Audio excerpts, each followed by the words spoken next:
What's up guys, Sparring Cat, and in today's Battle Cats video, I'm ranking the traits in the Battle Cats from the weakest to the strongest.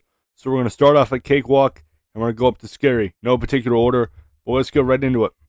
And starting things off, we have Alien. And whether you're talking about starred alien or normal aliens, there's a bit of a difference. But overall, I would say they're a moderate trait. There are definitely stronger traits in them, but they could warp. A lot of them have high stats, but once you get treasures, they become a lot easier. And if you're fighting against aliens with barriers, so starred aliens, bring barrier breakers and you'll be alright.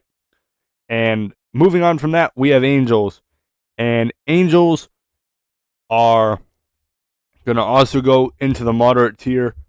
They are a little harder than aliens, in my opinion, just because they have more stats traditionally. Some of them have weaken. They're faster. They're pretty similar to aliens in terms of stats. You get introduced to both of them around the same time in the game too, so that sums that up, in my opinion. Next, we have black enemies, and black enemies are fast. They have high damage, and they get knocked back a lot. And I'm gonna say they're gonna go into the hard, maybe the back end of that, because with black enemies, a lot of offensive power, a lot of speed, and some of them drop a lot of money, but most don't.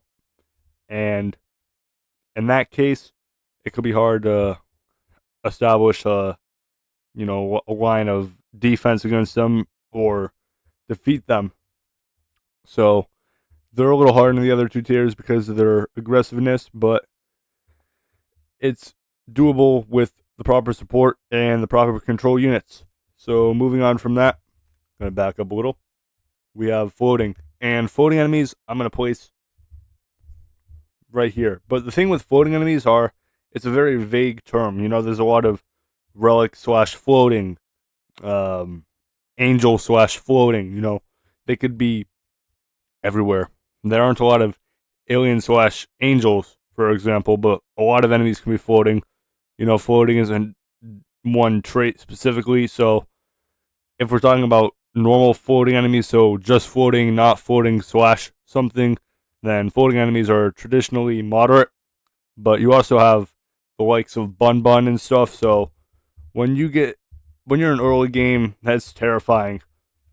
But if you're just talking about normal floating enemies, most of them are moderate. You have bats, you have pigeons, you have cyclones, actually.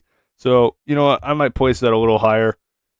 But you also have to consider the other things too. So, floating alien this, floating black that. There's a lot of different things that could be considered with a floating enemy. So, if we're talking about basic floating enemies, it'll go a little harder than them. But you also have to consider how many counters there are in the game because of how common of a trait it is. You have a lot of great counters. So you have cameraman, you have fishman, you have a ton of great Ubers, you have a ton of great support, you have meat shields. So there's a lot of defense against them. Just make sure to utilize it. And that ranking isn't 100% set in stone. You can make a case for it to be harder because of the floating enemies associated with the trait. So I'll leave it at that. If you put in harder, that's totally justified in my opinion. But metal is next. And there's a specific amount of units that could handle it. Most of the units that are anti-metal are specifically designed as specialists against them. And if you don't have these specialists, it can make it a lot harder to beat them. So I'm going to place metal enemies in the hard because there's nothing like going into a stage and, metal dog spawn or a hippo, and you just don't have anything for it. So I'm going to place it in hard. It's interchangeable black in my opinion, but critical hitters have made it a lot easier. I might lower it down a little bit just because of that's a big thing. I can't just leave critical hitters out because critical hitters really do leave them pretty much useless, but not everybody has access to a good critical hitter. And a lot of people have Marauder, but even he falls short in a lot of situations. Paladin, that's what I meant to say. But if you're lucky to have somebody like Kayasaka, Nanaho, or somebody like that, really good unit, I'm blessed to have her. But if you have somebody like that who could whip through them with crowd control, even utilizing Matama with another critical hitter or somebody like that, Chronos, all of these units are good crowd control and you can keep them in check because they're slow. Knockbacks are great, so if you have Quizmaster Cat, that's good. There's a lot of counters, but keep in mind that a lot of these counters, as I said, are niche specific, and in generalist settings, it always gets interesting when you have a mix of enemies. I will also add that Behemoth and Colossal will go into the scary tier. Same with Relics, but we'll get into Relics right now. And Relics are right here. This list isn't 100% updated, but Relics are going to go into scary because they are the hardest on this list, and their stats are the highest, and they can curse your units, and they are just stronger in about every conceivable way. Their stats are very strong. They're intimidating, and peons get turned into mass weapons of destruction. So keep that in mind. So when you get Uncanny Legends, you want to invest in slapsticks. You want to get some of your special cats true formed with Relic Cat Fruit, and you want to make sure that you have adequate crowd control, all that stuff. You're going to need all of the cats you have, especially the ones, as I mentioned, crowd control and everything. You're going to need crowd control. You're going to need damage, strong against. You're going to need just about everything against these guys because you're going to need to throw everything at them. So keep that in mind. Relics are quite scary in my opinion, and to the opinion and interest of a lot of other people. Let's see. Next we have red, and red enemies, I'm going to place them here. They're tanky. I get it when you first fight a boar and you're in Stories of Legend and you're pooping your pants, but red enemies aren't too bad, especially when you get middle late game. Well, once you get to Uncanny Legends, you should be able to handle red enemies pretty well, even when they come in swarms, because you'll have iCat, you'll have Pirate Cat, you'll have all of these other guys. You have Dual Element Cat, you have Dark Laser. There's about 1 million counters for red, and just about every generalist Uber, it's not generalist, crowd control support Uber, all those Ubers are great. Even Awakened Muhammad Cat tends to do great against them, so they're going to go in the very back of moderate. They're not very easy at times, but they're one of the most manageable traits in the game due to their low mobility, and they take a lot of shots, but you'll be all right for the most part. So whoever made this was quite creative. We have Traitless enemies, and I'm just going to throw them in the middle of moderate. So Traitless enemies, for those who don't know, they don't have a trait, and that makes it pretty interesting because you have less counters against them. Well, great thing there's a Traitless niche, so you could bring in Gao if you're lucky enough to have him, or there's a lot of guys, Glass Cat or whatever, but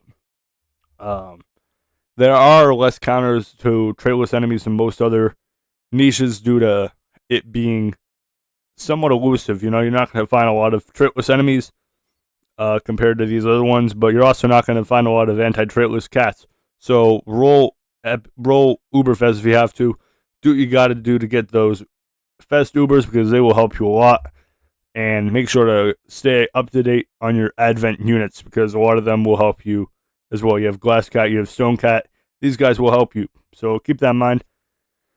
And don't forget Teacher Bear Cat. He's quite good against them as well. So there's a few right there you could use.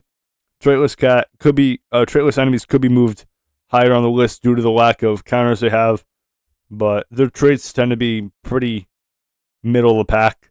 So that's why I think they are on this list, middle of the pack. And last on this list, we have zombies. And as I said before, AKU, Behemoth, and Colossals will be on that top list. I believe that with Relic, they're all the strongest traits in the game. But zombies will be right behind Relic. They're going to go in hard. There we go. They're not quite up to the scary level, but they could be hard. They burrow, they tend to have a lot of damage, and they also tend to be highly magnified. So keep that in mind. Bring in zombie killers. Lucky enough, you have full events like Iron Legion dedicated to them, so roll that if you're struggling against zombies. Make sure to upgrade some of your units so you have Ecto Weight Cat. Let me think of some other ones. You have Weed Whacker. That's a couple good ones right there. Pole Vulture, that's a pretty widespreadly used one. Widespreadly, is that a word?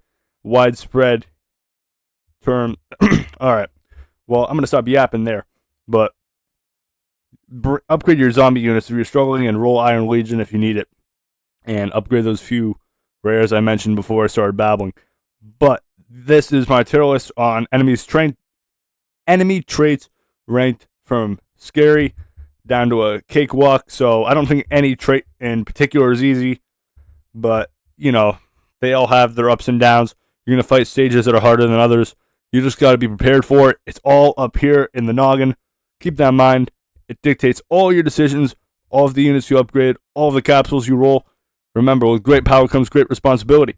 If you like this video, make sure to like, subscribe, and turn notifications on so you never miss an upload. And if you agree, disagree with any of the rankings, comment that down below. Sparring Cat signing off. I'm going to stop yapping today. See you guys in the next one.